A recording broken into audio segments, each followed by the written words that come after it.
We have an article from Tech Talk. Joe Rogan says YouTube censorship is one of the reasons he went to Spotify. Joe Rogan has now revealed that the prospect of getting demonetized, de-indexed, or outright censored by YouTube was one of the factors that led him to sign his exclusive $100 million deal with Spotify. So they go into it. So Rogan and Dave Smith were talking, and he goes, by the way, Tim Dillon has been almost completely demonetized on YouTube, Rogan told guest Dave Smith on a recent episode of the Joe Rogan Experience. Dillon is a stand-up comic and podcaster who has nearly 300,000 YouTube followers, but was stripped of advertising for saying the wrong things. So if you love Tim Dillon the way I do, support his Patreon, Rogan continued.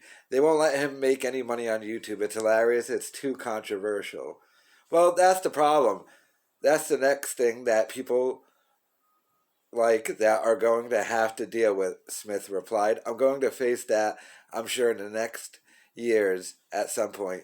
Well, that's one of the things that spurred my decision to go to Spotify, Rogan then revealed, without elaborating further. It's unclear if Rogan was threatened with YouTube demonetization or content removals prior to signing his Spotify contract. Either way, Rogan clearly sees an issue with efforts to muzzle comedians in non-conforming thought.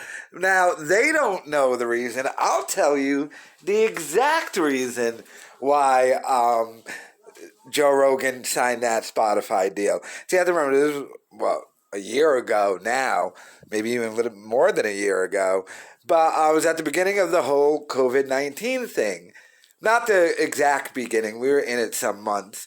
And there were these doctors that YouTube banned off their platform that were basically saying COVID-19 isn't that bad and everything.